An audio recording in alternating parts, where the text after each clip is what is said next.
కాకినాడ జిల్లా పెద్దాపురంలో Reliance bio energy plant ఏర్పాటుకు ముహూర్తం ఖరారైంది. 375 కోట్ల వ్యయంతో ప్లాంట్ను ఏర్పాటు చేస్తున్న ప్రభుత్వం యూనిట్ల వారీగా నిర్మాణాలు చేపట్టనుంది. ఇందులో భాగంగా ఏప్రిల్ 2న తొలి యూనిట్ను ప్రారంభించనుంది ప్రభుత్వం. మంత్రి నారా లోకేష్ తొలి యూనిట్ను వర్చువల్గా ప్రారంభించనున్నారు.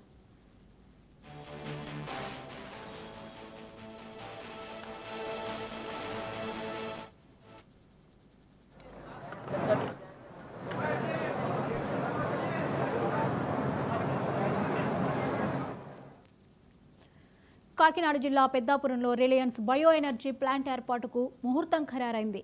375 కోట్ల వ్యయంతో ప్లాంట్ను ఏర్పాటు చేస్తున్న ప్రభుత్వం యూనిట్ల వారీగా నిర్మాణాలు చేపట్టనుంది. ఇందులో భాగంగా ఏప్రిల్ 2న తొలి యూనిట్ను ప్రారంభించనుంది ప్రభుత్వం. మంత్రి నారా లోకేష్ తొలి యూనిట్ను వర్చువల్గా ప్రారంభించనున్నారు.